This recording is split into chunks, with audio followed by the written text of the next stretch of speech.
Hayyee waan hagamma jira walitti maa deemnaa Hacaaluu Hundeessaa reeffi isaa Amboo geeffamee jira. Waa'ee reeffa Hacaaluu isinitti masuuliin duratti waan hagamma tahaa jiru isinitti himuuti. Hacaaluu Hundeessaa kalee ejjeeffamee karaa naannoo kondominiyeemii Galaan jedhamutti reeffi isaa hospitaala Phaawulos geeffamee qormaatii gahaan adoon godhataminuu reeffa kana mootummaan naannoo Oromiyaa daddaffiinii yookaan ammoo jarjarsuun karaa Amboo geessuu fi tattaafatee ummati hiriira ba'ee reeffa Hacaaluu Finfinneetti deebisanii reeffi kunin galma aadaa Oromoo ka jiddu galeessa aadaa Oromoo Finfinnee jirutti ummati marsee odoo jiru Jawaar Mohammad Fatii Baqqalaa Garbaa Fatii bakkisaan marsanitti Baqqalaa Garbaa qabamee Jawaar Mohammad hidhamee reeffi Hacaaluu achi fudhatamee deemee jira. Kana jechuun miidiyaan Itoophiyaa BBC amma kan gabaasee jira. OBN sagaleen boqolloo gubbaatti ibsi ejjannoo mootummaa naannoo Oromiyaatiin reeffa Hacaaluu fedhii maatii malee dirqiin Finfinneetti deebisuu fi gochi godhame balaaleffatee jira. Mootummaan Oromiyaa ka jedhamu kaakalee imimmaan nyaacha buusee du'a Hacaaluu gaddi nutti dhagahamne ibsannaa jedhu abbaan alangaa federaalii kaakalee imimmaan soba buusee booyaa ni qorannaa jedhe muummichi ministeera imimmaan dharaa buusee ni qorannaa ka jedhu Hacaaluun Finfinnee keessatti kabaja isaa malu argatee akka awwaalamu hin barbaadanii reeffisaa fuudhanii Amboo geessanii jiran. Jawaar hidhame, Baqqalaa Garbaa hidhame, Hacaaluun ejjeeffame, manni Daawud Ibsaa marfame, manni Mararaa Guddinaa marfame, oduu dubbachaa jirru. OMN hojjettoonni qabamanii OMN marfamee jira. Waajjirii Abaa'oo marfamee jira, waajjirii Kafaa'oo marfamee jira. Kun hunduu maali isaa 24 keessatti? Kun hunduu maali guyyaa tokko gaditti wanni kun hunduu ta'uun? Sagantaa kan karoora kinni qabu. Sagantaan kun jechuun akkinni laf jalatti itti qophaawam. Hacaaluun du'e hayyee tasa gaddattu galee haa jennu. Jawaar hidhamu, Baqqalaan hidhamu, Daawud Ibsaa marfamu, Mararaa Guddinaa marfamu, waajjirii Abaa'oo Gullillee jiru marfamu, OMN cufamu marfamu, waajjirii Kafaa'oo Meeksikoo jiru marfamu cufamu. Kun maal garsiisa Oromoo? Dubbiin isinii galte? Akki karoorii bahe, akki sagantaan bahe.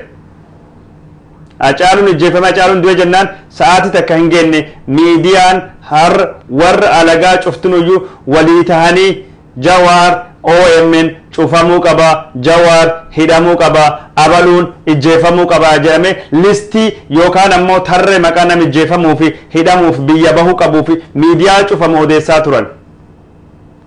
Miidiyaa cufamu odeessaa turan. Mootummaan Oromoo maqa tokkoof jedham.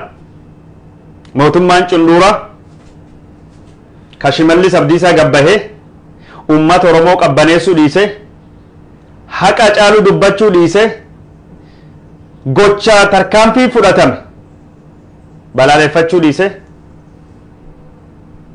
Jawaar faa jechuun warra reeffi Hacaaluu kabaji isaa malu haa argamuuti Finfinneetti awwaalama. Hacaaluun Finfinnee sirbe, Finfinneetti du'e, Finfinneef du'e, handhuura Oromiyaa garaacha Oromoo keessa reeffi isaa hin bahu asitti haa awwaalamu jedhan reeffa Hacaaluu akka butamettuu fakkeessanii reeffa Hacaaluu akka butamettuu fakkeessanii balaaleffatanii jiran. Hacaaluu reeffi isaa fuudhanii kalee Amboo geessuu fi ganam kan lafti bariitinaan Finfinneetti ummati fincilee reeffi gaddeebse galmaadaa Oromoo ture. Galmaadaa Oromoo gubbaa helikopteriin fuudhamee qarqar magaala Ambootti bu'ee magaala Amboo irraa reeffi yeroo ammaa kana abbaa mana abbaa Hacaaluutti bu'ee jira. Kun oduu ammaan kana asii dhuftee oduu kan BBC mirkaneessa jira. Oduu kana OBN afaan Oromootii fi miidiyaan Itoophiyaa wal harkaa fuudhee haasa'utu jira.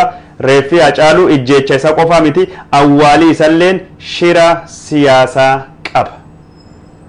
Shira siyaasaatiin awwaalii isalleen duutii isalleen ijjeechaan Hacaaluu Oromoo irratti waraan labsu ture.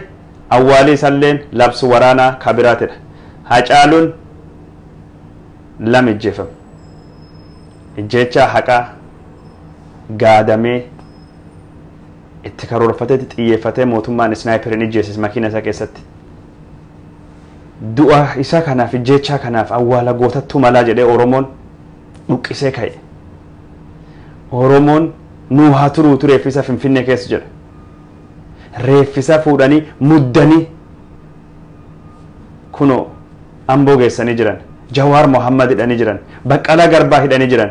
Mararaa Guddinaa marsanii jiran. Daawud Ibsaa marsanii jiran. OMN hojjettoonni marfamtee gariin qabamtee jirti. OMN kallattii irraan wanni ni dabarsu Itoophiyaa keessa hunduu dhaabbatee jira. Waajjira bahu waajjira kafaa hundaa qabatee jira. Adeemsi Jawaar qabuu keessatti poolisiin Oromiyaa lama wareegamee jira. Poolisiin Oromiyaa lama ka galma aadaa Oromoo giddugaleessa aadaa Oromoo eegu poolisiin federaalii yeroo hidhaaf dhufti walitti dhukaasa godhameen poolisiin federaalii poolisii Oromiyaa lama ijjeesee jira. Oromiyaan maqaa tokko mootummaa qabdiidha. Gabbahee bokkisaa namtichi pirezidaantii Oromiyaa jedhamu ka Oromiyaa bulchaa hin jirre. Oromoo biyya ala jirtan yaa alatti Oromoo biyyi keessa cuftuu Finfinneetti kootaa Adaamattuu namni du'ee jiraa jedhama. Adaamatti nami ijjeestee jirti. Shaashamanii nami ijjeefamee jira. Diredhaawwan nami wareegamee jira.